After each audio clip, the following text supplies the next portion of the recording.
Hi hello friends, welcome back our channel SK Telugu Hindi cooking channel. ఈరోజు మన ఛానల్లో recipe వచ్చేసి సొరకాయతోటి బజ్జీలు ఎలా వేయాలో ఈ వీడియోలో చూపించిన ఫ్రెండ్స్.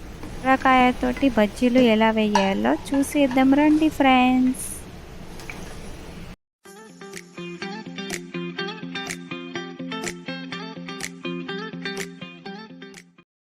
ఇక్కడ చూడండి ఫ్రెండ్స్, ఒక పెద్ద సైజు సొరకాయ తీసుకున్నా. నేనైతే ఇది సగమే యూజ్ చేస్తా, సగంలోనే ఎక్కువ క్వాంటిటీలో బజ్జీలు రెడీ అవుతాయి.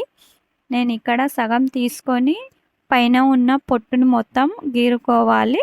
మన దగ్గర ఈ పొట్టు తీసేది చాకు ఉంటుంది కదా, చాకుతో తీసుకోవాలి, లేకుంటే స్పూన్ సహాయంతో కూడా తీసుకునవచ్చు. పొట్టు తీసిన సొరకాయని మనం గోల్గా కట్ చేసుకోవాలి.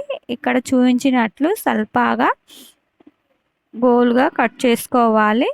ఈ బజ్జీలకి గోలుగానే కట్ చేసుకోవాలి. ఇలా నేను చూపించినట్లే మీరు కూడా కట్ చేయండి. ఇప్పుడైతే వీటిని పక్కన ఉంచుకుందాం. ఇప్పుడు మనం పిండి రెడీ చేసుకోవడానికి ఒక బౌల్ తీసుకుందాం. ఆ బౌల్లో 2 చెంచాల శనగపిండి తీసుకున్నా. మీరు ఎంత క్వాంటిటీలో బజ్జీలు చేయాలనుకుంటే అంత తీసుకోండి. 1 చెంచా బియ్యం పిండి తీసుకున్నా. ఇప్పుడు ఈ పిండిలో సగం చెంచా పసుపు వేసుకోవాలి. కొద్దిగా అంత బేకింగ్ సోడా, వంట సోడా, 1 చెంచా జీలకర్ర వేసుకోవాలి. 1 చెంచా ఓమ తీసుకొని చేతిలో రఫ్ చేసుకొని వేసుకోవాలి. ఓమ వేయడం వల్ల ఈ బజ్జీల టేస్ట్ చాలా బాగుంటుంది, జీలకర్ర ఓమ వేయడం వల్ల.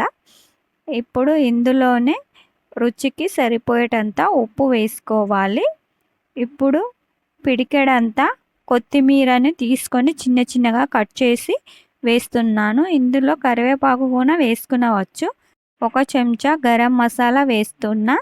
మీకు కావాలంటే వేసుకోండి, లేదంటే స్కిప్ చేయండి. ఇప్పుడు ఈ పిండిని మొత్తం కలుపుకోవాలి.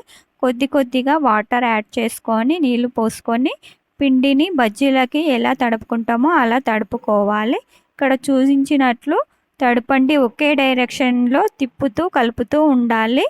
అప్పుడే బాగా పొంగి వస్తాయి మనం చేసేటప్పుడు బజ్జీలు. ఇక్కడ చూడండి, సగం చెంచా అయితే ఆయిల్ వేసుకొని మళ్ళీ పిండిని బీట్ చేసుకోవాలి. మొత్తం ఒకే డైరెక్షన్లో బీట్ చేయాలి. ఇలా కలపడం వల్లనే చాలా సాఫ్ట్గా అవుతుంది పిండి. ఇప్పుడు స్టవ్ వెలిగించుకొని ఒక కడాయి ఉంచుకొని ఆయిల్ అయితే డీప్ ఫ్రై కోసంకి వేడి చేసుకోవాలి. ఇంట్లో ఏ ఆయిల్ ఉంటే ఆయిల్ తోటి డీప్ ఫ్రై చేసుకునవచ్చు ఈ బజ్జీలని. ఇప్పుడు మళ్ళీ ఒకసారి బజ్జీల పిండిని బీట్ చేసుకోవాలి. ఒకే డైరెక్షన్లో బాగా కలుపుకోవాలి. ఇప్పుడు ఈ కలిపిన పిండిలో మనం కట్ చేసి ఉంచిన సొరకాయ ముక్కలని ముంచుతూ ఒక్కొక్కటి ఆయిల్లో నెమ్మదిగా వేసుకోవాలి.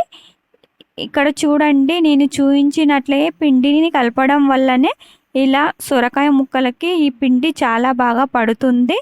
చాలా బాగా బజ్జీలు అయితే పొంగుతాయి.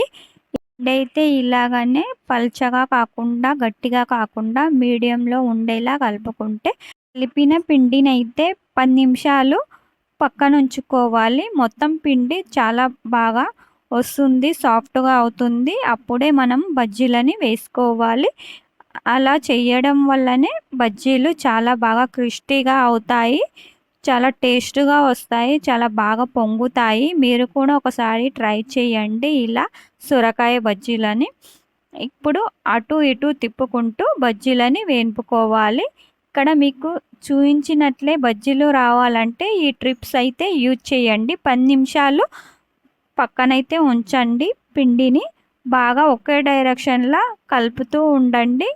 ఇక్కడ నేను పల్చగా గట్టిగా చేయకుండా మీడియంలోనే పిండిని కలుపుకున్నాను.